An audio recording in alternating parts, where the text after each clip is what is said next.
Studio Talk Show.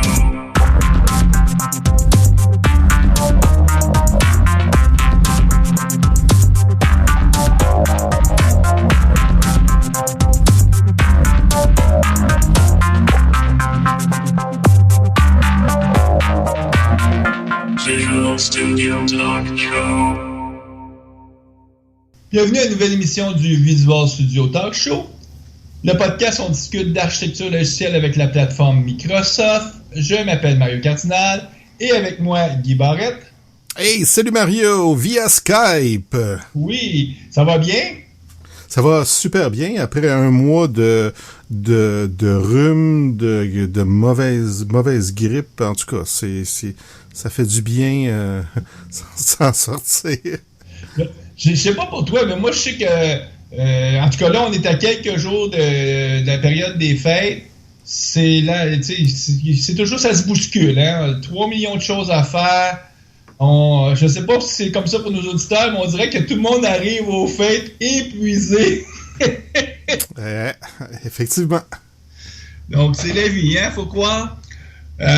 Donc, nous, on se parle à travers Skype parce que ce qu'on va présenter aujourd'hui, c'est une entrevue que j'ai réalisée il y a quelques jours avec Vincent Gauthier sur les blockchains. Mais avant de parler de ça, Guy, peut-être qu'on peut glisser un mot sur la conférence DevTeach. Oui, DevTeach qui va avoir lieu encore une fois à Montréal au début juillet 2017.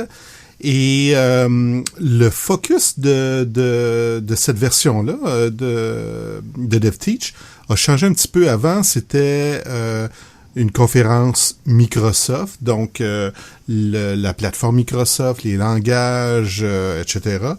Là, maintenant, il y a une direction qui a été donnée plus ouverte, plus open source, moins focus sur Microsoft, mais il va y avoir différents langages, PHP, différentes plateformes comme Amazon ou le cloud de Google.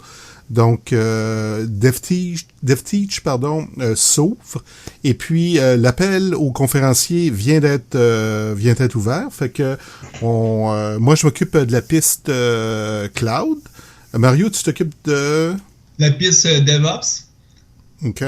Puis, on est à la recherche de conférenciers. Si vous êtes un conférencier, n'hésitez pas à aller sur le site de devteach.com. Vous allez voir, il y a l'appel aux conférenciers. Puis, soumettez une session. Une ou deux sessions, là. Guy, comme on disait, c'est une entrevue préenregistrée. Eh oui. En temps normal, je dirais, sans plus tarder, écoutons cette entrevue. Mais vu qu'on est à quelques jours de temps des fêtes, on peut peut-être en profiter pour souhaiter à nos auditeurs un joyeux temps des fêtes. Absolument, oui. Joyeux temps des fêtes à tout le monde, tous les auditeurs de partout sur la planète, nos millions d'auditeurs qui nous écoutent religieusement tous les mois. Ou sans aucune ferveur religieuse, et c'est bien correct comme ça. Donc, sans plus tarder, écoutons cette entrevue que j'ai faite avec Vincent Gauthier sur les blockchains. Bonjour Vincent. Bonjour Mario. La formule de l'émission, c'est toujours la même. Ça fait 14 ans qu'on l'a fait. Nous, un de nos objectifs, c'est de permettre à notre auditoire de te connaître. Donc, je vais brièvement te présenter. Et ensuite, on traite d'un sujet. Puis le sujet qu'on va traiter aujourd'hui, juste pour donner l'eau à la bouche à nos auditeurs qui disent, de quoi ils vont parler? On va parler de blockchain. Donc, Vincent, tu as un accent pas québécois. Non. Donc, je présume que tu n'es pas né à Montréal. Non, je suis né en France, dans le centre, à Clermont-Ferrand. Mm-hmm. Et j'ai grandi, j'ai étudié en France et ça fait maintenant quasiment 5 ans là, que je suis arrivé à Montréal. Donc t'es dans la vingtaine? Un peu plus. Ouais. Un peu plus, donc début trentaine. Un peu moins. Donc, ce qui veut dire à peu près, on a facilement peut-être 25 ans de différence, toi et moi. Donc, ça fait 4-5 ans que t'es arrivé à Montréal. Le genre d'études que t'as fait, est-ce que tu avais étudié en informatique ou pas du tout? J'ai fait un diplôme d'ingénieur en France. J'ai travaillé quelques années en France, 2-3 ans en France. Ensuite, je suis arrivé à Montréal. Puis ingénieur électricité ou... En informatique. En informatique, directement. Puis qu'est-ce qui t'a amené à Montréal? C'était voir autre chose. Là, j'ai travaillé à Paris, je voulais changer un peu d'atmosphère. Puis je voulais aussi voir un peu l'Amérique. Puis, Ouais. du coup, Montréal, j'ai eu une opportunité, donc j'ai eu l'occasion de venir ici. Puis est-ce que je me trompe que tu as aussi un peu comme t'es entrepreneur? Je pense, en tout cas, ce que je sens de ton profil, là, c'est t'es quelqu'un qui voudrait démarrer son entreprise, moi, qui a déjà démarré son entreprise à quelque part. Hein. Bah ouais, j'ai eu l'occasion de travailler sur pas mal de projets. On pourra peut-être en parler plus en détail, mais effectivement sur Bitcoin, sur blockchain, sur ces choses-là. Et effectivement, j'ai travaillé sur plusieurs projets. Le dernier en date, là, c'est vraiment la blockchain et ses applications là, sur la supply chain, la traçabilité, la certification et aussi du consulting à côté. Mais effectivement, j'ai un esprit assez entrepreneur et j'aime bien travailler sur des projets innovants en particulier. Je sais que, puis là, peut-être je me trompe, mais il y a beaucoup de Français qui font le saut au Québec parce qu'ils trouvent que le contexte ici est beaucoup plus simple pour démarrer une entreprise. Peut-être que c'est plus vrai du tout, puis c'est aussi facile sur Paris de démarrer une entreprise, mais il y a quelques années, en tout cas, c'est ce que j'ai entendu. Je sais pas comment ça a évolué. En tout cas, je pense Québec ou ailleurs, c'est beaucoup plus facile d'ouvrir une entreprise qu'en France, partout. Et au Québec, effectivement, c'est beaucoup plus simple. Et puis, c'est pas uniquement la facilité, il y a aussi tout l'écosystème et puis l'état d'esprit qui est un peu différent et qui encourage plus la prise de risque et qui encourage plus les entrepreneurs à un peu poursuivre leurs idées. Donc, c'est vraiment un écosystème qui est vraiment intéressant.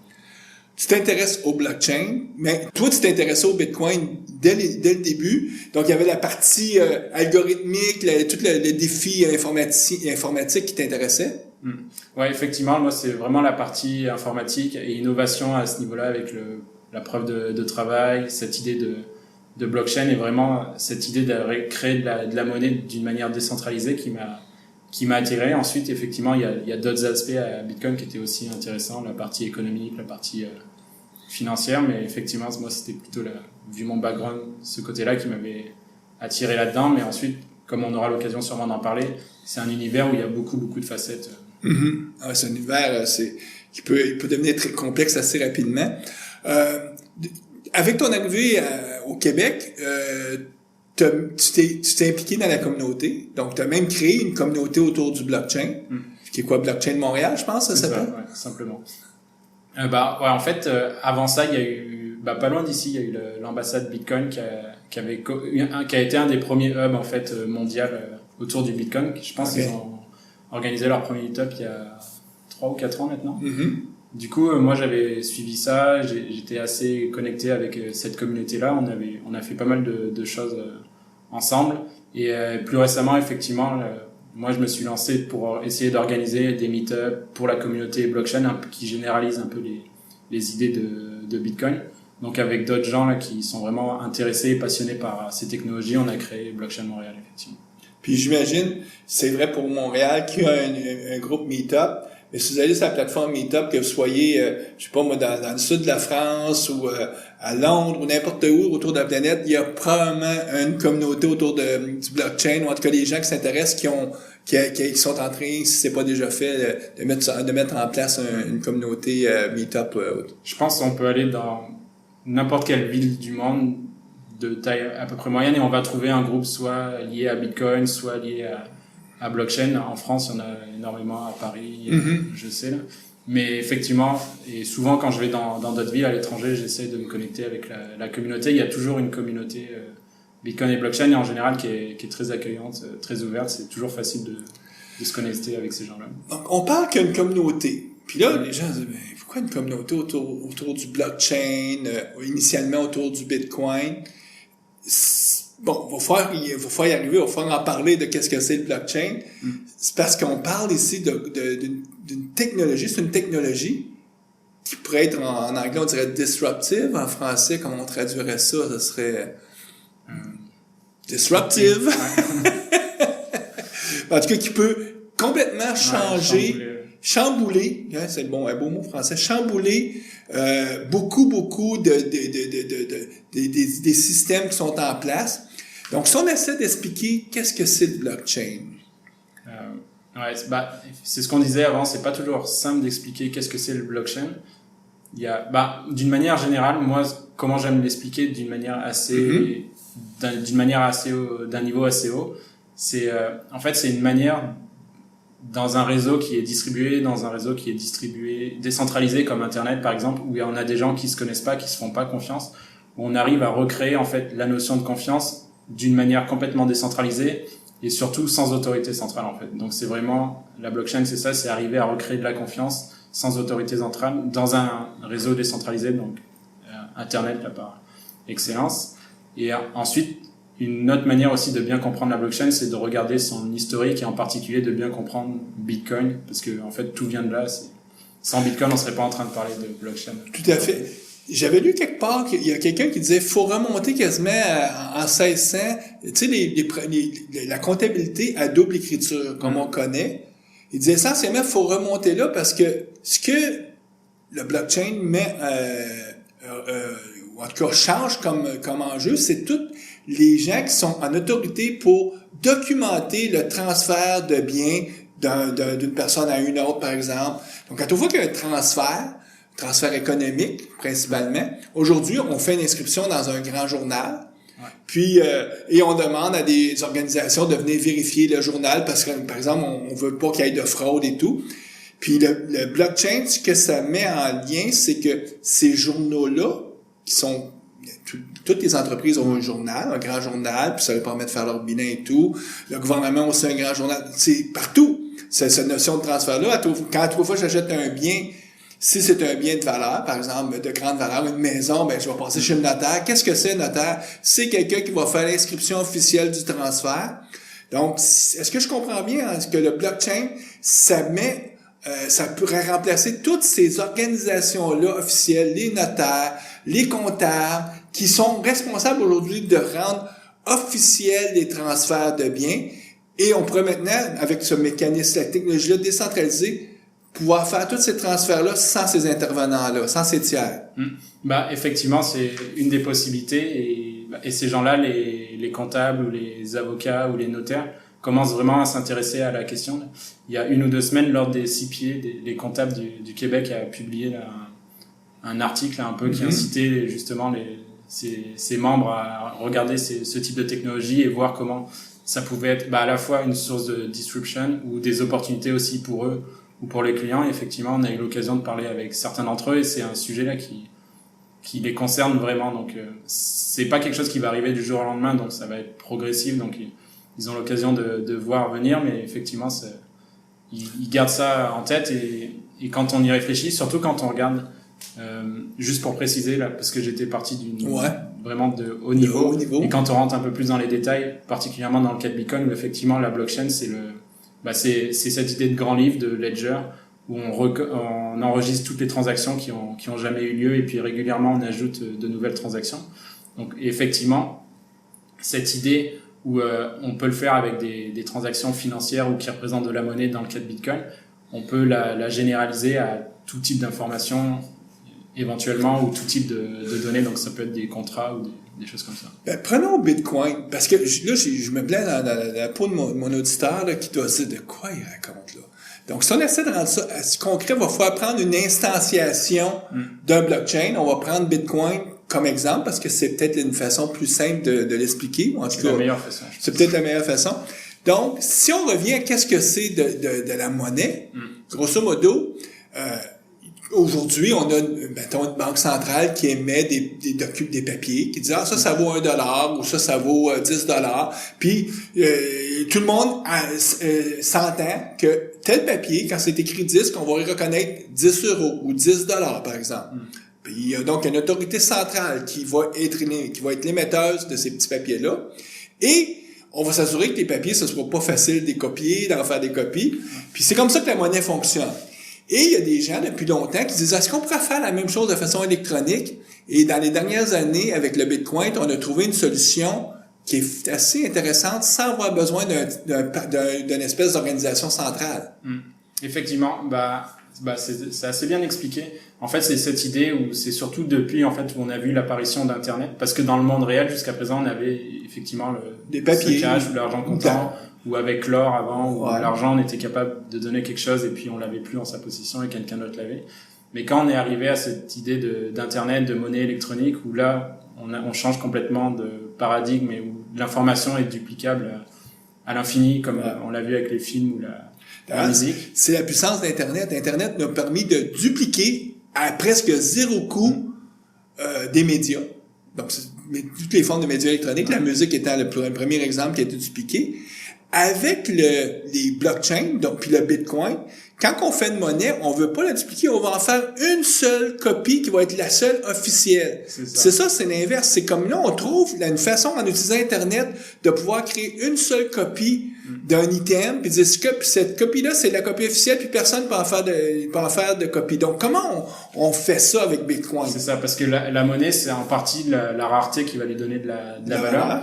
Et du coup, effectivement, il y a beaucoup de gens qui sont vraiment cassés la tête, des cryptologues, des mathématiciens, des cypherpunks, qui essayaient de trouver le moyen de créer en fait cette monnaie dans le monde virtuel, dans le monde d'Internet, mais d'une manière décentralisée, parce que les expériences où des gens avaient essayé de centraliser la création de monnaie, ça s'était jamais bien fini en général. Les banques centrales ou les gouvernements n'aiment vraiment pas la compétition à ce niveau-là. Mm-hmm. Et du coup, en 2008-2009, il y a eu ce fameux Satoshi Nakamoto qui a proposé une solution avec des mécanismes de consensus, la preuve de travail, l'utilisation de la blockchain, qui a permis en fait de résoudre pour la première fois ce problème d'arriver à créer sur Internet une monnaie décentralisée, sans autorité centrale, sans tiers de confiance, sans intermédiaire. Et ça, effectivement, c'était... Donc, lui, il a trouvé une façon de pouvoir dire, on va créer quelque chose sur Internet et il va en avoir une seule copie, puis ça sera impossible de la copier pour dire, j'ai la deuxième copie. Puis quand tu l'as, tu dis, ben ça vaut $10, par exemple, ça vaut une certaine valeur. Puis quand t'as ta possession à toi, c'est ça. Ben là, c'est toi qui as l'argent, c'est toi qui as la monnaie. Puis il s'est dit, on peut faire de l'argent avec ça. Et là, il a créé les fameux bitcoins sur ce principe-là. Puis si on revient sur la mécanique en arrière, donc comment il s'y prend pour réussir à faire que quelque chose devienne unique et non copiable? Il y a deux choses, il faut que ce soit non copiable, il faut qu'une fois que j'ai prouvé que je l'avais, que je puisse pas l'envoyer en même temps à deux personnes différentes. Donc je puisse pas. Ouais, je peux pas doubler, moi, faire. Ben c'est non copiable, puis je peux pas payer à 10 personnes en même temps mon $10. C'est ça. Et ça repose en principe en partie sur l'idée de blockchain justement. Donc on en a parlé. La blockchain, c'est ce registre de toutes les transactions qui ont jamais eu lieu. Donc comme on l'a dans une banque ou dans le système plus traditionnel où on a un ledger, le fameux grand livre, là, où si jamais je t'envoie de l'argent, on va juste l'enlever de mon compte et puis il va être sur le tien. Dans la blockchain, on a le même principe en fait, où dès qu'une transaction, un envoi d'argent est enregistré dans le système, tous les participants vont être informés. En fait, tous les participants du réseau ont une copie de ce ledger, une copie de donc ce journal-là, on peut imaginer que c'est un fichier Excel. Prenons Excel, ou en tout cas votre tableur préféré, dans lequel tu aurais combien de colonnes? Tu aurais la colonne, ça prend quelques colonnes pour représenter ce que serait une transaction. Donc, de qui vers qui on fait un transfert monétaire, par exemple. C'est ça. De manière simplifiée, c'est qui envoie, qui reçoit et combien. Donc, mettons que moi je veux te transférer de l'argent, mais je vais aller dans ce fichier Excel-là, je vais dire, je transfère une valeur de 10. Là, ça peut être des dollars, ou en tout cas, 10 bitcoins, dans ce cas-là, si je crée une monnaie. Donc, je vais transférer une valeur de 10 de Mario à Vincent. Et moi, il faut que je sois capable de prouver que je suis bien Mario. Donc, une des choses qu'ils vont faire, ils vont utiliser des méthodes très simples aujourd'hui qu'on a de pouvoir prouver notre identité, qu'on utilise à tous les jours quand on fait des transactions sur Internet, c'est-à-dire qu'on va avoir une clé unique à nous qui prouve que c'est moi qui est Mario. Donc là, je suis capable de pouvoir dire. Puis toi, de l'autre côté, quand tu vas le recevoir, tu vas avoir aussi ta clé pour dire, moi, je suis vraiment Vincent, je reçois le $10. Donc, tu vas aussi faire l'inscription que tu n'auras pas besoin parce que maintenant, le journal dit qu'il t'appartient à toi. Ouais. Donc, ce fichier-là, on va écrire toutes les transactions du jour 1 jusqu'à... Donc, aujourd'hui, dans le Bitcoin, ça a commencé en 2009, il y a combien de millions de transactions qui ont été écrites à date? Il y en a des millions. J'ai pas les chiffres en tête, mais je crois qu'aujourd'hui, c'est la journée où la taille de la blockchain a dépassé les 100 gigs. 100 gigs? Du coup, ça grossit d'une manière assez importante, mais donc, il y a beaucoup de transactions. Donc, c'est un journal, et là, ce qui va être intéressant, c'est que un des principes va dire, le journal, on le rend public, on le rend transparent, c'est-à-dire que tout le monde va avoir sa copie du journal. C'est ça. L'idée, c'est vraiment de distribuer la blockchain à tous les participants du réseau. C'est bizarre. Pour rendre quelque chose unique et non copiable, on va copier le journal des millions de fois, ce qui coûte rien à faire sur Internet. C'est là l'intérêt. C'est en utilisant la copie d'un journal, on peut rendre la transaction à l'intérieur du journal totalement unique. Parce que tout le monde a le journal, donc on est capable de vérifier. Si quelqu'un essaie de falsifier, par exemple, une transaction, on dit non, moi, j'ai pas le même chiffre. Puis là, comment on va être capable de pouvoir dire qui a la vérité? Parce que, mettons que t'es un fraudeur qui dit, ben là, moi, on m'a changé de 10 pour 20. Ouais. En fait, effectivement, il y a cette idée de ledger, mais elle est pas suffisante en elle-même. La blockchain, ça suffit pas à avoir un système dans Bitcoin dans lequel on peut avoir confiance. Il faut que ce ledger, il soit immutable, comme on dit en anglais, donc irrévocable ou incensurable ou immodifiable. Ça veut dire qu'une fois qu'une inscription est rentrée dedans, une transaction ou peu importe, les participants du réseau doivent avoir la certitude que personne va pouvoir la modifier dans le passé. Donc en fait, quand on parle de blockchain, il y a cette idée de blocks. Le nom est vraiment clair. C'est une chaîne de blocs et régulièrement, donc c'est dans le cas de Bitcoin, c'est toutes les 10 minutes où un nouveau bloc est rajouté à la blockchain et ce nouveau bloc, il prend en fait les transactions qui ont été créées dans les 10 dernières minutes.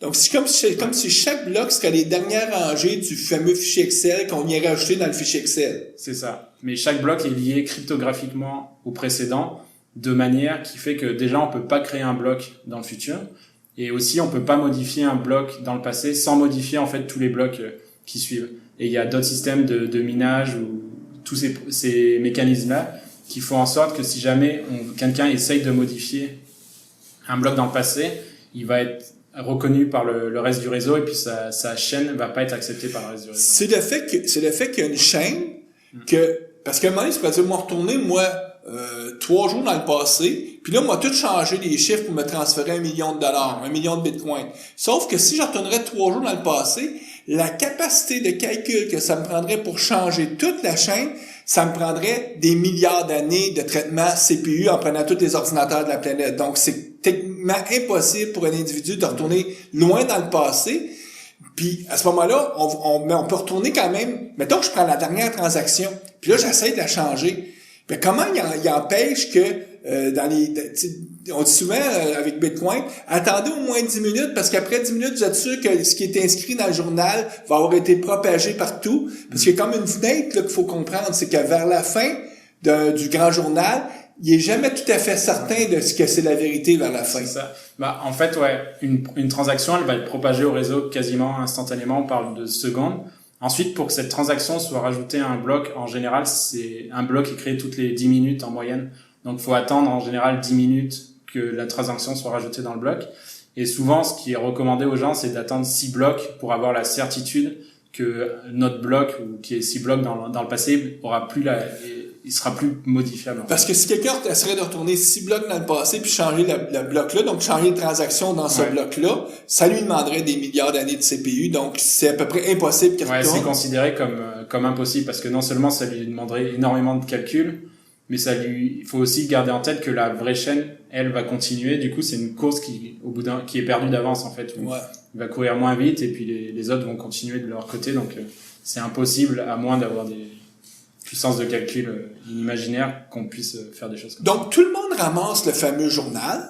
Tout le monde, à ce moment-là, savent exactement toutes les transactions qu'il y a eu. Donc, une des choses que les gens aiment pas, c'est si je regarde le journal, je suis capable de savoir qui a de l'argent. Je suis capable de savoir que quelqu'un a $1 million dans son compte de banque parce que tout est public. Donc ça, c'est peut-être une des faiblesses du Bitcoin, dans la mesure où est-ce que l'information devient facilement visible pour toutes les... En fait, c'est ça. Le principe repose sur l'idée de transparence où, justement, si on veut que chacun puisse vérifier, il faut que chacun puisse voir l'information et la contrôler. Mais ensuite, au début, quand on disait Vincent envoie de l'argent à Mario, c'était de façon imagée. Dans le cas de Bitcoin, c'est des adresses. Donc, c'est des chiffres qui ressemblent un peu à des chiffres qui ont été choisis au hasard. Donc, on n'écrit jamais Vincent, Mario, on écrit une espèce de long GUID. On sait c'est quoi un GUID. Donc, une chaîne de caractères. C'est un hash, par exemple. Donc, c'est une suite là de caractères qui est incompréhensible. Et en fait, si jamais on n'a pas fait de lien direct entre notre identité dans le monde réel et cette adresse, donc il n'y a pas de manière de nous identifier. Donc, on pourrait découvrir là-dessus qu'il y a quelqu'un avec tel hash qui, lui, possède peut-être 1 million de bitcoins, mais on sait pas c'est qui. On sait juste que c'est tel hash, donc telle identité numérique qui est juste une chaîne de caractères qui a de l'argent. Puis après ça, il faut être capable de faire le lien dans le monde réel. C'est ça que les gens essaient de cacher. Comme ça, ils sont sûrs que... ils font finalement... si tu le fais correctement, tu fais la même chose que fait la banque. La banque, elle fait juste cacher à tout le reste du monde externe qu'est-ce que tu as dans ton compte de banque. C'est ça. Sauf que là, c'est un peu différent où dans le cas de la banque, faut faire confiance à la banque. Là, c'est notre responsabilité en fait de cacher ou de divulguer en fait le lien avec son adresse ou ses adresses. Et effectivement, il y a des personnes qui ont pas de problème à dire voilà mon argent. Parce qu'ils n'ont pas beaucoup d'argent, donc. Il y en a d'autres qui veulent le cacher, et puis il y en a encore d'autres qui veulent le cacher, mais qui vont pas forcément y arriver. Ça aussi, c'est un des malentendus souvent avec Bitcoin, de croire que c'est quelque chose qui est vraiment anonyme, mais dans les faits, en pratique, ça se révèle pas si anonyme que ça. Et puis si jamais on veut faire des choses que certaines personnes vont pas apprécier, il y a des liens qui peuvent être établis assez aisément. Ouais. Donc, d'un côté, j'ai ce journal qui est tout publié en grandeur de la planète, et j'ai le fait que il y a des transactions qui sont packagées dans un bloc et qui vont être chaînées. Donc, finalement, le journal, c'est pas un grand fichier, c'est une séquence de blocs C'est ça. qui sont tous chaînés ensemble et avec toute la cryptographie qui fait que c'est extrêmement difficile de retourner dans le passé et de changer le bloc. Et comment on va racheter un nouveau bloc au bout de la fameuse chaîne?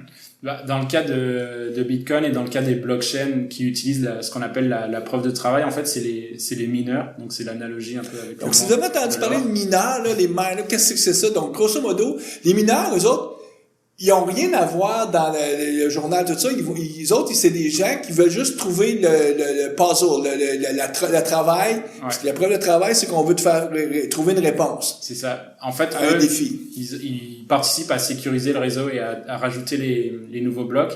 Et en échange, on va leur donner une récompense qui va être la création des nouveaux bitcoins. Et en fait, ce qu'ils font principalement, un mineur, il fait tourner un logiciel, donc sur des machines qui sont maintenant de plus en plus spécialisées et de plus en plus puissantes. Mais principalement, c'est ça. Donc, si on veut rentrer un peu dans la technique, c'est trouver une solution à un problème cryptographique qui est relativement simple en fait à vérifier. Donc, l'idée, c'est vraiment ça, c'est d'avoir un problème qui est très complexe et une solution qui est facile à vérifier pour l'ensemble du réseau. Donc, c'est dur de trouver la réponse, mais un coup que tu as trouvé la réponse, tout le monde peut aisément dire oui, c'est lui qui a la réponse. C'est ça. Oui, les mineurs, effectivement, ce qu'ils font, c'est sécuriser le réseau en essayant et en cherchant une solution à un problème cryptographique qui est vraiment compliqué, relativement complexe, et dans le même temps, et ce qui est assez intéressant, qui est facile à vérifier pour le reste du réseau. Donc, ce problème cryptographique, en fait, ça consiste à trouver et à appliquer une fonction de hachage. Donc, une fonction de hachage, c'est comme si on prend n'importe quelle donnée en entrée, on va avoir une empreinte digitale et le moins de changement dans la donnée d'entrée va produire une autre empreinte. Et cette empreinte, elle est impossible à prévoir par avance. Du coup, on peut considérer que c'est comme essayer de trouver un chiffre de manière aléatoire. Souvent, c'est comparé à la loterie, par exemple. Je me trompe-tu, dans le cas, pour que ça soit très facile pour toute la reste de la communauté de reconnaître que c'est une réponse valide, c'est comme, par exemple, il faut que ça commence avec toute une série de chiffres zéros. Si c'est tous les zéros, tu sais tout de suite que, voici un code qui est valide. C'est ça. Il y a la difficulté, en fait, qui s'adapte à la puissance du réseau. Donc, on veut s'assurer qu'en moyenne, le réseau, dans sa globalité, trouve une solution toutes les 10 minutes.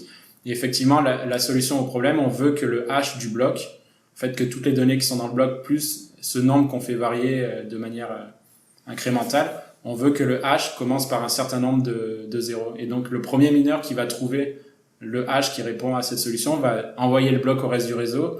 Eux, ils vont, en une fraction de seconde, vérifier effectivement si je hash ce bloc, c'est bien 10 zéros ou 12 zéros qui est le début du hash. Donc, ils vont l'accepter. Il va être rajouté à la blockchain et là, les autres mineurs vont commencer à miner le bloc suivant. Puis pourquoi qu'un mineur ferait ça? Pourquoi qu'il veut travailler pour faire ça? Qu'il gagne une récompense, lui, au bout? Il y a évidemment une récompense parce que ça coûte cher énormément en électricité. C'est un investissement aussi au niveau matériel. Et la récompense, c'est des bitcoins, en fait. Donc, toutes les 10 minutes, il y a des nouveaux bitcoins qui sont créés et c'est le mineur qui va ajouter son bloc à la blockchain qui va avoir les bitcoins. Donc, par exemple, au jour d'aujourd'hui, c'est 12,5 bitcoins toutes les 10 minutes qui sont la récompense pour le mineur. Puis ça a été pensé initialement en 2009 par celui qui a créé Bitcoin. Il a réservé une série de bitcoins. Puis il dit, moi, il m'a donné 12,5 aux gens qui vont résoudre le problème. Mais là, c'est pas infini, ça. En quelle année qu'on prévoit qu'il y aura plus de récompenses pour les mineurs?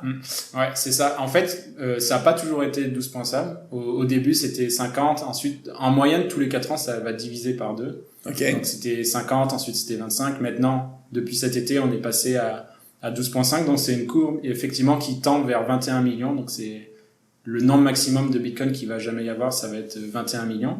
Et les estimations, au début, je pense, c'était dans une centaine d'années. Ouais. Et ensuite, effectivement, en général, ça arrive toujours avant parce que la puissance du réseau grandit plus vite que sa capacité à réajuster la difficulté. Du coup, mais ouais, on parle dans quelques années, effectivement, donc, dizaines ou centaines d'années. Mettons qu'en 2030, les mineurs sont plus payés en Bitcoin. Ouais.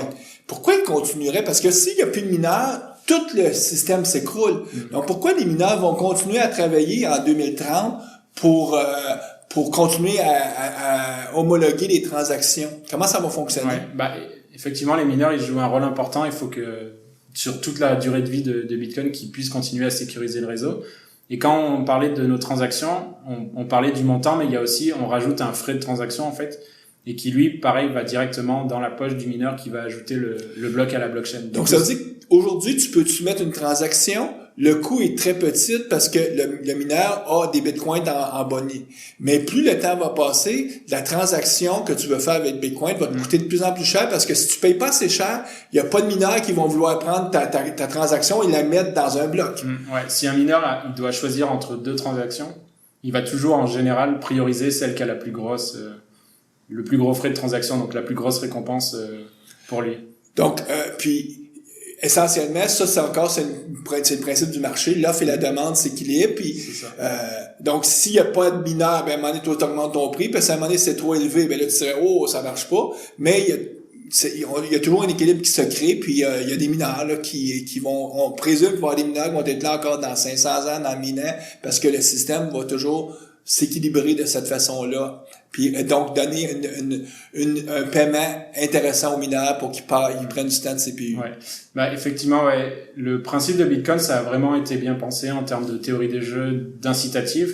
Et pour l'instant, effectivement, ça semble un système qui peut survivre à énormément de... Ça fait 7 ans que ça roule, puis ça marche toujours. Ouais. Donc, et c'est d'ailleurs le fait que on a cet exemple-là où est-ce qu'on utilise des blockchains comme exemple patent, que là, l'industrie, depuis 2-3 ans, se revirait de bord et se dit, OK, c'est intéressant cette affaire de blockchain-là. Je pourrais-tu l'utiliser pour faire autre chose que de la monnaie électronique? C'est pour ça maintenant qu'aujourd'hui, on fait une émission sur les blockchains et non une émission sur les bitcoins. Pas que les bitcoins sont pas intéressants, mais pour nous, les informaticiens, c'est beaucoup plus les blockchains qui nous intéressent parce qu'il y a une multitude d'autres cas d'espèces que de faire de la monnaie électronique avec une blockchain. Effectivement, au début, surtout l'industrie financière voyait soit Bitcoin comme une menace ou pas quelque chose auquel s'approcher avec mauvaise réputation. Et ces dernières années, ça a un peu changé de bord. Ils voient la technologie blockchain un peu comme une opportunité pour eux parce que ce qu'on disait, cette idée d'enlever les intermédiaires, d'enlever les tiers de confiance, ça peut intéresser certaines personnes parce que ça veut dire réduire des délais, ça veut dire réduire aussi des coûts, donc notamment pour les banques, l'idée de settlement ou de clearing house, donc de pouvoir faire des transferts par exemple d'une banque à l'autre au niveau international de manière beaucoup plus rapide, ou quand on échange des titres ou des actions ou des produits dérivés, des fois ça peut prendre jusqu'à 3 jours pour que le clearing se fasse. Aujourd'hui, il y a toute une économie qui vit juste parce que pour prouver que le transfert s'est bien fait. Donc, tu as toute une économie gigantesque. Quand on dit « je suis dans le domaine financier », souvent, ce que tu fais, c'est que tu es juste là comme un tiers parti pour t'assurer que un argent d'un point A se rend au point B de façon sécure et tout. Et les banques, eux autres, ont bien compris qu'ils ont beaucoup, ils sont ceux qui payent beaucoup pour ça aujourd'hui. Puis ils se sont dit « oh, je pourrais-tu enlever toutes ces tiers parties-là » Mais ceux qui sont dans la business d'être des tiers parties, je pense aux compagnies qui font, par exemple, toute la comptabilité, les notaires, tous ces gens-là, est-ce qu'ils se sont réveillés en disant « oh, mon métier est en danger » ?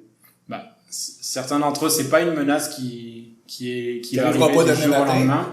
Ça prend vraiment son temps. Ensuite, il y a d'autres protections. On a vu avec Uber et les taxis que c'est pas toujours parce que la technologie est là que elle va empêcher une industrie du passé de continuer à exister. Mais effectivement, il y a des gens qui voient ça un peu comme une menace, surtout les personnes. Je parlais la dernière fois avec des étudiants qui étudient dans ce domaine-là, donc eux, c'est des questions auxquelles ils sont sensibles parce qu'ils sont en train d'étudier un domaine qui peut-être dans 5 ans ne fera plus vraiment de sens. Du coup, c'est plutôt voir comment réadapter un métier, par exemple, d'auditeur ou de comptable vers une nouvelle manière de travailler. Et là, il y a des opportunités. Puis je discutais avec des gens du domaine. Eux, ils voient vraiment ça comme un atout où en fait toutes les tâches qui n'ont pas forcément de la valeur ajoutée de réconciliation, de vérifier, de contrôle des entrées dans les livres, ils vont plus forcément avoir autant de temps à passer dessus. Ils vont pouvoir se consacrer à de la valeur un peu plus forte. Donc des rôles de conseil ou un peu plus stratégiques. Je pense qu'eux voient aussi l'évolution de leur métier, parce que tous les grands bureaux de comptables planétaires sont fortement impliqués aujourd'hui dans les projets de blockchain, parce qu'ils disent, adoptons et devenons les experts mondiaux, puis on va pouvoir aider tout le monde à mettre en place des blockchains privés, entre guillemets, pour satisfaire, parce que les autres se disent à terme, le journal, le grand livre de n'importe quelle compagnie, ça sera un blockchain. Mais là, les compagnies X, Y, Z, ils ont aucune idée comment en mettre en place. Nous, on va leur mettre en place, on va leur charger des frais de consultation. Et s'ils voient un peu l'évolution de leur métier comme ça, peut-être que je me trompe, là, mais... il y a, effectivement, eux, ils sont vraiment intéressés, là. Les Big Four ont tous leurs équipes, souvent des grosses équipes qui travaillent sur des projets blockchain, chacun a des stratégies différentes. Il y en a qui focus plus sur des blockchains privés, il y en a qui voient plus le futur dans des blockchains publics comme Bitcoin, par exemple. Donc là aussi, il y a des divisions à ce niveau-là, mais même au niveau des banques ou des institutions financières, ils ont réagi de manière assez forte, et même en interne chez eux, ils travaillent là-dessus. Et ils ont même créé un consortium qui s'appelle R3, par exemple, où on a 60 ou 50 ou 70 des plus grosses banques mondiales qui sont réunies pour travailler sur ces problématiques de comment utiliser la blockchain ou les ledgers distribués dans notre intérêt. Donc, Bitcoin, c'est une instance d'un blockchain qui a servi à faire de la monnaie digitale, de la monnaie électronique. Si on regarde on dit, toutes les industries où est-ce qu'il y a un transfert de biens quelconques sont potentiellement à risque de se faire déplacer par les blockchains. Mais aujourd'hui, là, est-ce qu'il y a des exemples, quels sont les exemples qu'on pourrait voir de choses réelles qui sont faites avec des blockchains? On en a-tu véritablement à part les bitcoins? En fait, quand on regarde les exemples réels, il y a Bitcoin et les applications monétaires, donc il y a des clones de Bitcoin.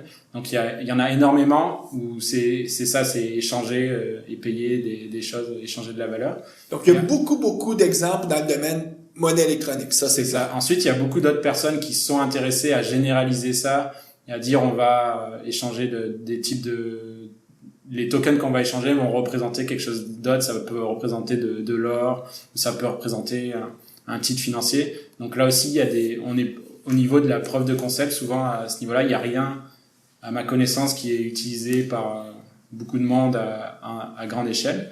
Et ensuite, il y a d'autres use cases qui sont, eux, vraiment assez intéressants. Moi, je pense en particulier à toute la notion de timestamping, où quand on regarde et quand on réfléchit à la blockchain, où en fait, on a des blocs qui sont ajoutés régulièrement. Et notamment dans Bitcoin, il y a aussi cette notion de temps dans chaque bloc. Donc, si jamais une transaction est ajoutée à un moment, on va être capable dans 1 an, dans 10 ans, dans 100 ans de dire effectivement cette transaction elle a été ajoutée à ce moment-là. Et les gens vont dire ok. Sans avoir eu besoin d'avoir une espèce d'horloge centrale. Ouais, on n'a pas besoin de notaire, on a besoin de personne pour certifier ça. C'est vraiment quelque chose qui a jamais été possible avant.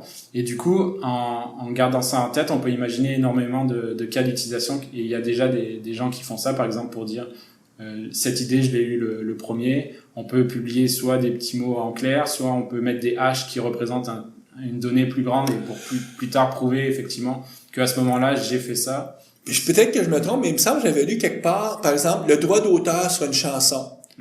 Tu sais, on s'entend, la musique, les chansons sont copiées allègrement. Le blockchain n'empêchera pas la copie de chansons. Mais par contre, la reconnaissance que je suis vraiment l'auteur, c'est moi qui ai fait cette chanson-là, Aujourd'hui, il y a des organisations planétaires qui vont faire ça. Faut que t'enregistres, ça te coûte de l'argent. Puis là, si quelqu'un copie, là, tu peux après ça aller en cours puis dire, je veux faire reconnaître mes droits. Ouais. Tu vas te servir de c'est pour ça qu'on voit toujours des publishing houses, là, tu sais. Ah, puis là, il y en a une multitude de ces publishing houses. Il y en a qui sont très connus, très crédibles. Il y en a d'autres qui sont moins. Puis à un moment donné, on a pu voir, par exemple, je me souviens, il y a quelques années, peut-être une dizaine, une vingtaine d'années, quand Michael Jackson était encore vivant, il avait acheté, lui, les droits sur toutes les chansons des Beatles. Donc, mais essentiellement, c'était juste le droit de prouver que c'est moi qui avais créé ça, parce que ça a une valeur, ça. Puis là, on parle de faire un gros blockchain pour que les gens puissent enregistrer les chansons qu'ils ont créées pour se faire reconnaître comme étant l'éditeur initial de la chanson. C'est un exemple, ça, où est-ce qu'on peut le faire? C'est un exemple, mais effectivement, dans ce cas d'utilisation, on n'aurait plus besoin de cette entité ou de ce tiers qui certifie que effectivement une chanson a bien été reconnus de leur côté à ce moment-là. Ensuite, on aurait quand même des problèmes qui continueraient d'exister où c'est pas parce que je certifie quelque chose à un moment que c'est forcément... Il faut continuer à aller en cours pour te faire reconnaître ton droit.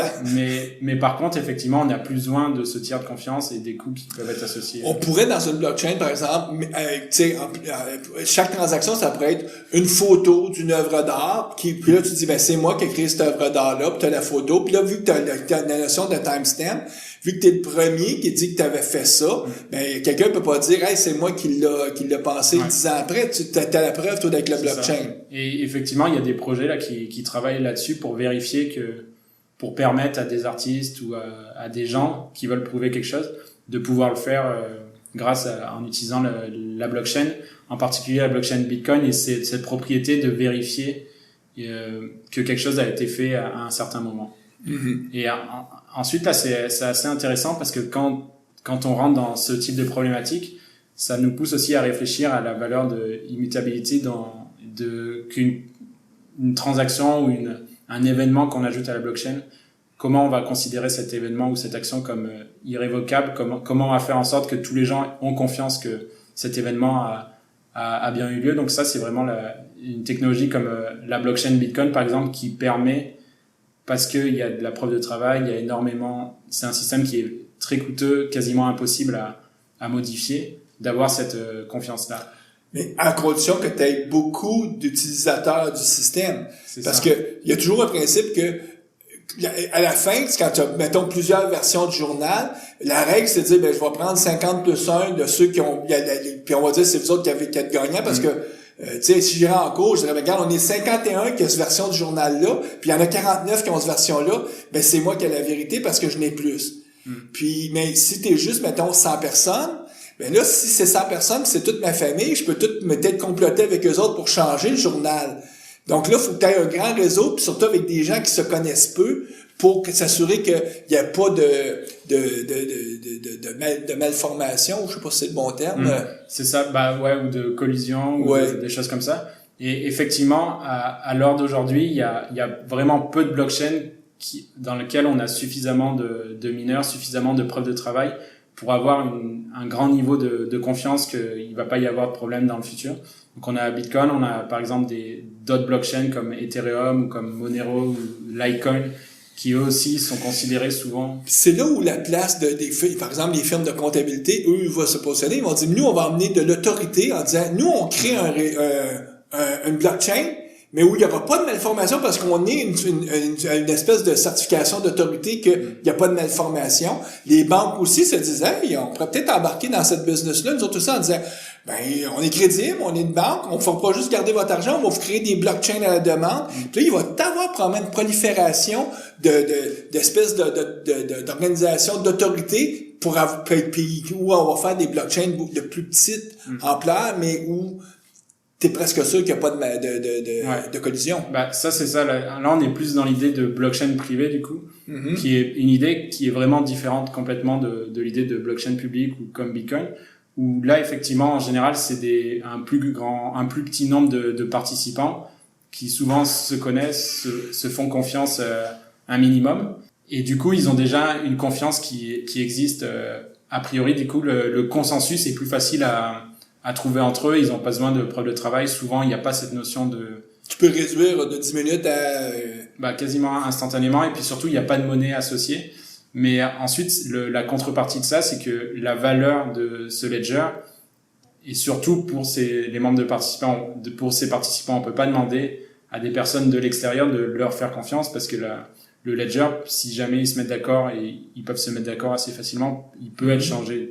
Du coup, on est dans une problématique vraiment différente, et souvent c'est un des malentendus vis-à-vis de la blockchain et de Bitcoin, où on a la blockchain Bitcoin et des caractéristiques dont on parle souvent d'immutabilité, de timestamping, de ces choses-là. Et on se dit, je vais prendre la technologie blockchain, je vais l'appliquer ailleurs, et puis toutes ces caractéristiques vont venir avec. C'est pas vrai pour les blockchains privées. Sauf que c'est pas vrai, ou même pour des blockchains publiques qui ont pas autant de preuves de travail. Donc, il faut faire attention. Il y a des gens qui vont marketer, vont utiliser le terme blockchain pour dire, ça, les gens trouvent que c'est super sécure. Quand va falloir regarder les conditions, parce que selon comment c'est fait, ça peut être très insécure. C'est ça. La blockchain, c'est une condition qui est nécessaire pour avoir un ledger qui est immutable, mais c'est absolument pas suffisant. Et ensuite, pour les blockchains publiques, pour les blockchains privées, c'est pas forcément un problème, parce que eux, ils veulent souvent optimiser leur processus, ils veulent avoir un moyen, ils se font déjà confiance, il y a un système légal autour, donc les banques, si jamais ils ont des problèmes entre eux, ils vont aller en cours de toute manière. La vérité dans leur ledger, ce sera pas forcément la vérité absolue. Du coup, eux, ils peuvent se permettre d'avoir un ledger qui est pas immutable, qui est un peu moins, où on fait un peu moins confiance. Mm-hmm. Dans la mesure où est-ce que, de toute façon, ça va être déjà mieux que ce qu'ils ont aujourd'hui. Parce qu'aujourd'hui, il peut y avoir beaucoup de falsifications, mais puis ça fait quand même une centaine d'années que les systèmes, plus que ça, que les systèmes financiers existent, donc... pour les banques ou les institutions financières, c'est vraiment intéressant, ce qu'on disait, de réduire en fait les coûts, de réduire les délais aussi pour arriver à, quand on veut passer des informations d'une banque à l'autre, ou aussi au niveau international, par exemple les frais de transaction, toute la notion de rémittance, tout ça, c'est vraiment intéressant. Aussi la lutte contre la fraude, le know your customer, vérifier en fait que une personne suive ses transactions, toutes ces choses-là, ou d'un trader, avec des technologies de ledger distribué ou de blockchain, c'est quasiment intégré au système. Donc c'est vraiment un système qui est beaucoup plus transparent pour les audits aussi. C'est pour ça que le rôle de comptable ou d'auditeur va évoluer si jamais on va vers l'utilisation massive de ces technologies. Donc, on a dit au début qu'une des caractéristiques de la fameuse du blockchain, c'est que ça donne la chance de créer une entité, quelque chose, une transaction qui sera pas du tout copiable, pas du tout imitable, parce que on rend comme quelque chose unique. C'est la transaction. Mais une transaction, je donne comme exemple au début un peu banal en disant je fais un transfert d'argent, mais ça peut être n'importe quoi là, ce qu'on rend unique à ce moment-là. Ça peut être vraiment n'importe quoi. Dans le cas de Bitcoin, on dit que c'est un Bitcoin, mais ensuite, il y a beaucoup de gens qui sont aperçus de ça, c'est que on peut dire c'est un Bitcoin, mais on peut aussi dire c'est une action de Microsoft, on peut dire c'est ma maison, c'est une voiture, on peut vraiment associer ce qu'on veut et dire que ce token, ça représente. Puis je pense que tu peux diviser par 1 million ton Bitcoin, donc tu peux le partitionner en 1 million de sous-items, puis... l'unité, on peut la diviser là jusqu'à 8 décimales.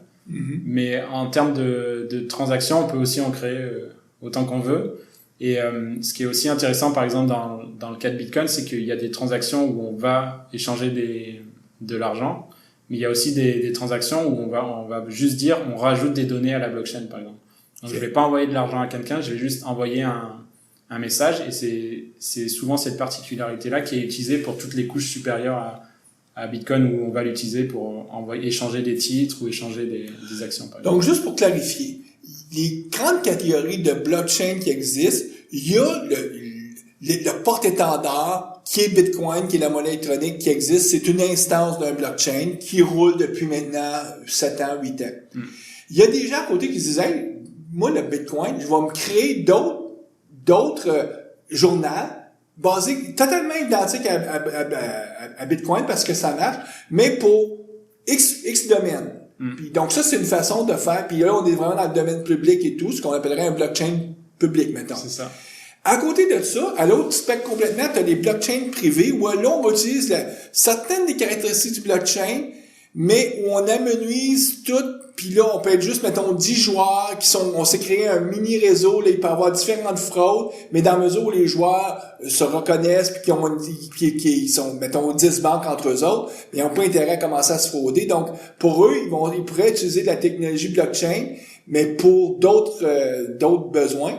Puis, entre les deux, il y a une panoplie de scénarios possibles qu'on peut même pas encore imaginer, parce que tout le monde attend aujourd'hui quelle va être la fameuse killer app, donc l'application killer que tout le monde, quand on va le voir, on va faire comme si j'avais pensé à ça, c'est moi qui serais maintenant milliardaire.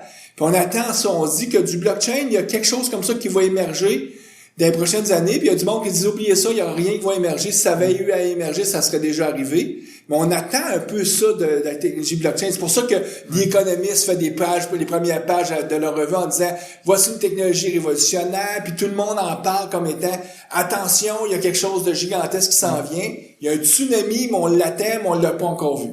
C'est ça. Et il y a aussi des personnes qui disent que la killer app, elle est déjà là, c'est juste qu'il y a beaucoup de gens qui veulent pas l'avoir. Et effectivement, juste si on revient 10 ans en arrière, d'imaginer qu'on peut avoir une monnaie décentralisée, il y a beaucoup de gens qui auraient vu ça, une monnaie sans autorité centrale, sans intermédiaire. Il y a beaucoup de gens qui auraient vu ça comme quelque chose de complètement révolutionnaire, qui est en soi extrêmement disruptif. Donc c'est ça, et peut-être déjà là, ça veut dire que les gouvernements essaient de nous convaincre de pas prendre les bitcoins, ils essaient de montrer que c'est mal et tout, parce qu'ils ont bien compris que le jour où tout le monde se met à adopter les bitcoins comme monnaie, eux viennent de perdre beaucoup de pouvoir d'autorité dans leur pays, même planétaire.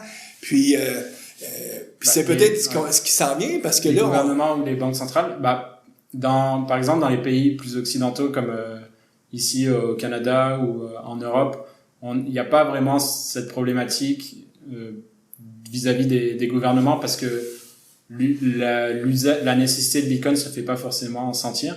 Mais il y a d'autres pays, je parlais récemment avec des gens qui sont en Argentine ou au Venezuela, ou avec ce qui se passe en Inde, où là, ces pays-là, eux, voient vraiment, en fait, l'intérêt à avoir une monnaie qui est décentralisée, et une monnaie qu'on peut utiliser pour qui est assez stable, qui est stable aussi, parce que dans leur cas, qui est même, comparé à leur monnaie qui est pas stable, qui monte en valeur. Mais effectivement, et qui va leur permettre d'acheter des choses où, par exemple, au Venezuela, il y a des produits qui sont pas capables d'acheter parce que le gouvernement leur interdit d'acheter de la nourriture parce qu'il y a des quotas ou ces choses-là, et ça leur permet, par exemple, de passer outre ces limitations, ou d'échanger de l'argent avec l'étranger, ce qui pourrait être interdit. Donc, grosso modo, plus il va y avoir d'exemples comme ça, plus les gens vont se dire, ben là, pourquoi je ferais pas confiance? Et que tu l'as peut-être dit, peut-être que les graines sont déjà semées. C'est juste que là, on voit rien parce que tout est sous la terre. Mais à un moment donné, il y a des arbres qui vont commencer à pousser. Puis dans 50 ans d'ici, les gens vont dire, ben oui, c'était là en 2016, mais personne ne voyait. Et ensuite, effectivement, pour revenir aux autres exemples d'applications, ça c'est vrai dans tous les domaines, faut surtout trouver quel problème on s'attaque. Il y a beaucoup de projets blockchain en ce moment où on essaye juste d'appliquer la blockchain juste pour le plaisir d'utiliser la blockchain, mais si ça résout pas un vrai problème, c'est pas utiliser une technologie plutôt qu'une autre qui va faire quelque chose parce qu'aujourd'hui, il y a aussi beaucoup de startups qui, eux autres, ont juste dit, ben nous, on va fournir l'infrastructure pour faire des blockchains. En se disant, ben si je suis le fournisseur d'une plateforme et que ma plateforme devienne la plateforme de choix de tout le monde, ben je vais, c'est un peu comme aujourd'hui, Apple a la plateforme pour publier de la musique ou des applications avec iTunes, ben ils font beaucoup d'argent avec ça. Donc il y a beaucoup de gens qui rêvent d'être la plateforme pour les blockchains. Beaucoup de joueurs, probablement peu d'élus. Ouais, ensuite c'est pareil, on revient un peu à ce qu'on disait avant, il y a tellement de différentes définition de ce qu'on appelle blockchain, parce que effectivement il y a des joueurs aussi dans la partie plus blockchain privée là, comme Hyperledger ou R3, où c'est des consortiums de beaucoup d'entreprises qui essayent de construire des protocoles qui sont open source là, pour la plupart, pour pouvoir créer et travailler leur use case avec la même base de logiciels commune. Puis juste, moi, il y a quelque chose, ça m'a pris du temps de comprendre ça, puis là, on va parler de ça, juste pour aider nos auditeurs qui se disent, qui sont dans le cas du Bitcoin. Aujourd'hui, si j'ai 10 $, je vais avoir 10 $ dans mes poches, j'ai un papier qui me le montre. Ouais. Je vais-tu avoir une espèce de papier ou comment je vais prouver que moi, je possède 150 ou 200 bitcoins? Vu que c'est tout digital, c'est comment ça marche? Bah, le prouver quand en fait, c'est ça, l'adresse qu'on a. En fait, c'est un Bitcoin et ça utilise, et puis les blockchains en général, des systèmes cryptographiques. Donc, pour gérer l'identité et la propriété, ça utilise la cryptographie asymétrique. Donc tu as une adresse publique. Probablement, mettons ton adresse email, mettons. Bah, quelque chose de plus complexe. On a une adresse publique qui est dérivée de notre clé publique. Donc, ça a des propriétés. On peut pas choisir nous-mêmes son adresse. Okay. Donc, on doit suivre des règles mathématiques. Et cette adresse, cette clé publique, elle est dérivée elle, de la clé privée, et c'est la clé privée en fait qui donne la possession des. Donc quand on dit ta clé privée, vu que c'est digital, tu vas souvent la sauvegarder sur un support persistant quelconque, un disque dur ou chose. Puis quand quelqu'un, mettons, perd un disque dur puis il dit j'ai perdu ma clé privée, c'est là qu'il peut dire j'ai de perdre $1 million, si 1 million de bitcoins, si j'avais 1 million de bitcoins associés avec cette clé-là. C'est ça. Parce que sans la clé privée, on n'est pas capable de signer nos transactions, donc on n'est pas capable de dépenser. De démontrer qu'on est vraiment bitcoins. Celui qui possède. Et si jamais on la perd, bah, on peut plus rien faire, nos bitcoins vont rester là. Ou si jamais quelqu'un la trouve ou quelqu'un nous la vole, lui, il va être capable de dépenser tous les bitcoins qui sont associés à cette clé privée. Donc, c'est vraiment la clé privée. Tu as peut-être aujourd'hui des virus qui s'installent sur ces ordinateurs, puis la seule chose qu'ils font, c'est qu'ils cherchent une clé de bitcoin en disant, ben, si j'en trouve une, c'est à moi, moi je vais la prendre. Non, effectivement, il y a la chasse là aux clés privées, au bitcoin, c'est un gros business, et puis c'est au niveau des particuliers, mais aussi on a vu des échanges qui sont, il y a des échanges en ligne où les gens achètent et vendent des bitcoins, et effectivement eux aussi sont la cible d'attaques. Puis j'imagine, tu sais, toi t'es un expert, tu sais, je sais pas, si on prend un ratio de 1000 ou 10 000 personnes qui s'intéressent au blockchain, t'es dans les gens qui connaissent assez ça pour peut-être être cassés dans ces 10 000 personnes-là. J'imagine que les gens qui cherchent des adresses, ils disent, les experts, les autres, ils doivent en avoir une, donc vous pouvez vous autres être sujet à ce que les gens peuvent essayer de vous attaquer de façon électronique juste pour venir voir vos machines, pour essayer d'en trouver en disant, il doit en avoir une clé, lui, quelque part, parce qu'il est un expert, donc il peut pas devenir expert sans avoir touché à la technologie minimalement. Bah, expert ou pas expert, il y a des gens qui vont targeter tous les gens si par exemple on va dans un groupe Facebook qui est lié à Bitcoin, ou si on est associé de près ou de loin, il y a des gens qui vont se dire il en a potentiellement. Donc moi je suis allé par exemple à la communauté blockchain Montréal, ben je peux devenir peut-être une cible potentielle en disant, ensuite c'est surtout sur internet là où des gens qui vont, parce que c'est des processus aussi qui peuvent être automatisés, mais aussi ça peut être des gens qui vont pas forcément essayer de prendre la clé privée, parce que il y a des moyens de se protéger. Maintenant on peut avoir des systèmes là ce qu'on appelle des cold wallets, donc qui sont pas connectés à internet et qui nous permettent de protéger notre clé. Par contre, il y a souvent des attaques comme ça où des gens en fait vont se faire passer pour nous, et puis ils vont envoyer, par exemple, ils vont dire moi c'est Mario, puis ils vont envoyer des mails à plein de personnes où ils vont arriver à utiliser votre numéro de téléphone et dire envoie-moi 10 bitcoins, et puis j'ai trouvé un moyen pour le doubler, donc faut que tu me les envoies tout de suite, et puis je t'en renvoie le donc le vol d'identité, ça c'est aussi quelque chose qu'on est sujet quand on est expert c'est expert ou pas là, c'est vraiment quand des gens pensent que potentiellement on peut avoir des bitcoins, c'est des choses on connaît tout le code, on reçoit un email de notre de grand-papa que ça nous dit je suis en Afrique et j'ai perdu tout mon argent, peux-tu m'envoyer? Puis la première chose que tu fais, c'est que là tu contactes grand-papa en disant mais là t'as donné ton mot de passe ou quelque chose? Mais là il y a quelqu'un qui m'a appelé, il m'a dit qu'il travaillait pour Microsoft ou que je travaillais pour Google. Puis là il m'a dit qu'il y avait quelque chose sur mon ordinateur. Je dis non, c'est impossible. Mais les personnes, surtout les personnes âgées, sont c'est très facile de faire de l'ingénierie sociale auprès de ces personnes-là. Je dirais que c'est aussi facile auprès des jeunes, parce que même s'ils croient qu'ils sont immunisés, c'est pas vraiment vrai, c'est pas parce que tu connais. Et surtout, et c'est aussi facile de le faire avec des opérateurs téléphoniques où des gens arrivent à récupérer des numéros d'autres personnes en fait. Ah oui. Et se faire envoyer par exemple une carte SIM, et puis une fois qu'ils ont le numéro, contacter tout le monde, et puis là les gens pensent que vu que ça vient de ce numéro de téléphone de la personne, c'est vraiment Mario, ça me dit que c'est Mario sur mon téléphone. C'est ça. Donc il y a effectivement là Donc, il y a tout, en tout cas, il y a toujours des fraudeurs, hein. Mais là, si on parle, surtout que, bon, une des premières implémentations du blockchain, ça a été pour faire de l'argent électronique, mais veut pas, on y associe la fraude, veut pas. On ne peut pas en parler. Bah, ensuite, ouais, c'est ça. La première application, c'est vraiment l'argent, la monnaie. Du coup, avec l'argent, la monnaie, on peut faire tout ce qu'on veut. Donc, des choses vraiment bien, des choses un peu moins bien. Puis, effectivement, avec Bitcoin, on a eu toute la panoplie. Donc, il y a eu des bonnes choses, il y a eu des mauvaises choses. Mais c'est-tu possible que Bitcoin, justement, ceux qui ont intérêt à ce que ça disparaisse, on parle aux banques centrales, c'est les grands gouvernements, qui réussissent vraiment à faire en sorte que ça disparaisse, parce que si ça avait à eux à disparaître, ça fait 7 ans, là, il y aurait probablement des... Parce que depuis le début, ils veulent que ça disparaisse. Bah, je sais pas quelle est leur vision, là, parce que j'imagine que ça dépend aussi de quel pays, quel gouvernement. Mais, par exemple, ici, par exemple, au Canada, l'environnement, il est vraiment pas hostile à ce niveau-là. Il y a des banques centrales dans beaucoup de pays qui travaillent même à utiliser, en fait, la technologie blockchain pour voir qu'est-ce qu'ils pourraient en faire à leur niveau, eux. Et évidemment, j'imagine qu'ils ne savent pas implémenter Bitcoin, donc ils travaillent plus sur des choses. Je pense à quelque part aussi, on a compris depuis longtemps que quand il y a une découverte qui arrive, tu peux plus revenir en arrière. Tu peux plus nier quelque chose est là. La recette, les gens la connaissent, donc là, ça fait partie maintenant du domaine public. Puis à ce moment-là, il vaut mieux travailler avec que de le nier. Il y a juste les changements climatiques que les gens continuent à nier, mais juste une minime partie de la population, heureusement.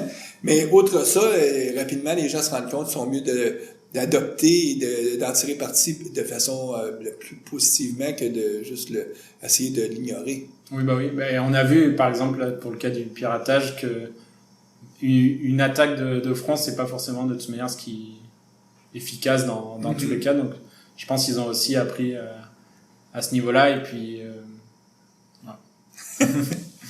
OK, donc Vincent, on a fait le tour de ce que c'est le blockchain, mais ce que j'aimerais regarder avec toi, quand tu fais de la consultation autour des blockchains, donc tu connais ça, c'est sûr que je ne veux pas embarquer dans un cas concret, mais d'un point de vue théorique, as-tu un exemple de qu'est-ce qu'on peut faire avec un blockchain? Il y a énormément, du point de vue théorique, de choses qu'on peut faire. Moi, les exemples sur lesquels je vois beaucoup de potentiel et sur lesquels je travaille, en général, ça tourne autour de tout ce qui est de la chaîne d'approvisionnement, la traçabilité, les processus de certification, d'audit. Donc moi, je travaille aussi, par exemple, sur un projet d'appliquer un peu l'utilisation de la blockchain à ces processus de supply chain pour suivre des produits, pour vérifier qu'un produit provient bien du bon endroit, ou par exemple que les certifications qui sont associées sont correctes. Donc, par exemple, tu sais, je connais pas du tout en quoi tu travailles, mais je sais, par exemple, le domaine médical.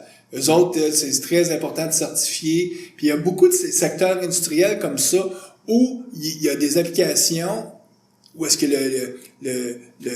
le retour sur l'investissement est facilement justifiable et où on va être prêt à faire un projet en utilisant la blockchain. Effectivement, pour le cas des médicaments, ça peut être intéressant pour la lutte contre la contrefaçon ou vérifier la provenance d'un médicament. Ensuite, les processus de certification ou de tous les processus qui permettent d'ajouter de la confiance dans tous les domaines sont intéressants. Par exemple, pour les produits pour les restaurants ou pour les produits alimentaires. Donc, effectivement, de vérifier que les légumes qu'on achète proviennent bien de là où on pense qu'ils viennent, ou que des produits qu'on consomme ont bien été produits par la bonne personne. Donc ça peut être intéressant. Et aussi dans le domaine financier, dans le domaine de l'assurance, là aussi les processus de certification et d'audit ont vraiment de la valeur. Donc c'est difficile d'imaginer de sortir tous les cas d'espèces, mais il y a beaucoup de choses qui vont se passer dans les blockchains dans les prochaines années. Ça, c'est... On peut pas le nier. On va voir. En ce moment, il y a beaucoup de bruit autour de tout ce qui est la technologie blockchain. On a vu, il y a les blockchains, on n'a pas parlé, il y a aussi Ethereum, il y a beaucoup de choses autour de ça. Il y a Zcash qui est sorti il y a pas longtemps, où maintenant on peut cacher les choses sur la blockchain et avoir un consensus avec du zero knowledge, ces choses-là. On a les blockchains privées, on a les distributed ledger, on a toutes les couches qu'on peut rajouter sur Bitcoin et faire des choses qu'on n'imaginait pas il y a quelques années qu'on était capable de faire avec. Donc il y a beaucoup de choses qui se passent, beaucoup de bruit. Donc c'est dur en ce moment de voir un peu les vrais signaux qui font du sens, là où le marché va se diriger. Puis pour avoir été à la dernière rencontre de Blockchain Montréal, je voyais aussi autour beaucoup soit d'investisseurs, donc des gens qui ont de l'argent puis qui disent bon, y a-tu moyen de faire de l'argent avec ça? Mais eux, souvent, ils n'ont pas l'intelligence, ils ont juste le capital.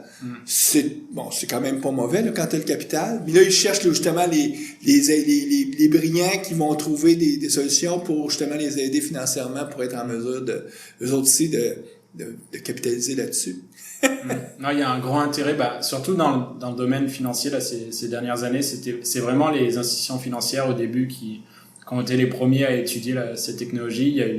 Il y a eu des gros financements, il y a les grosses banques aussi qui se réunissent entre elles. Là, on parle de millions là dans leurs projets, mais aussi on en voit de plus en plus dans un domaine. Par exemple, je parlais de la supply chain, là aussi il y a eu des investissements à ce niveau-là, mais aussi il y a des consortiums qui se créent dans le domaine médical. Effectivement, il y a beaucoup d'argent qui va dans ces entreprises. Il y a beaucoup d'argent investi parce qu'on pense qu'on va sauver beaucoup d'argent parce qu'on va enlever à quelque part beaucoup de tiers. Puis ces tiers-là, leur métier va peut-être changer ou en tout cas va se modifier, veut pas, c'est inévitable. Ouais, c'est ça. Il y a beaucoup de gens qui font cette comparaison entre l'univers blockchain, la technologie blockchain et Internet.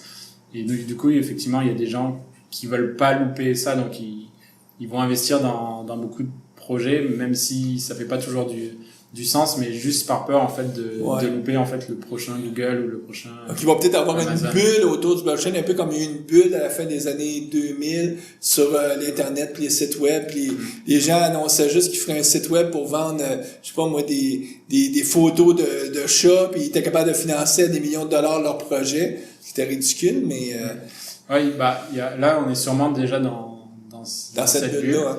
Mais ensuite, il y a en termes d'investissement aussi en termes de temps qu'on dépense dans les projets. Donc, par exemple, il y a une grosse bulle aussi autour de tout ce qui est cette idée de blockchain privée. Et là, après quelques mois, quelques années, il y a des entreprises qui commencent à réaliser que ça faisait pas forcément du sens les projets sur lesquels ils travaillaient. Donc là aussi, ils ont perdu énormément de temps et d'argent aussi un peu comme ils ont perdu beaucoup d'argent à essayer de créer des monnaies électroniques centralisées. Parce que c'est ça qui s'est passé au début, là. Les grandes banques vont dire, on va la faire, la monnaie électronique, tu sais. Puis là, ils se sont rendus compte que, c'était un cul-de-sac. Là, ils essaient peut-être de créer des blockchains, mais qui sont pas si transparents, si publics. Et là, peut-être ça va les amener aussi dans un cul-de-sac. Ouais. Ensuite, ils ont des intérêts de leur côté là, mais de toute manière ils parlent plus de blockchain souvent, ils parlent de distributed ledger, ils donnent d'autres noms parce que c'est des technologies qui sont complètement différentes, mais il y a encore des gens qui n'ont pas compris ça, qui croient encore que la technologie blockchain peut s'appliquer à ce type de cas d'utilisation. Et en fait on est dans un système où les gens pense en termes de distribution comme si on était du côté Bitcoin, mais avec d'autres applications, donc ils s'attendent aux mêmes effets. Donc c'est pas parce qu'on voit quelque part que c'est un journal distribué, un distributed ledger, que forcément il y a une blockchain là-dedans.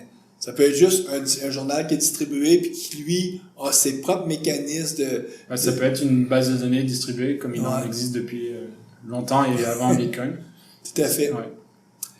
Écoute Vincent, on te remercie. Peut-être en terminant, outre le fait, on va mettre nous autres le lien vers Blockchain Montréal, y a-tu le site où est-ce qu'on irait là, pour vraiment, si on veut apprendre ou avoir une bonne vue d'ensemble de qu'est-ce qu'est le domaine blockchain? Y a-tu comme y a pas une organisation, y a-tu un point .org qui existe pour ça ou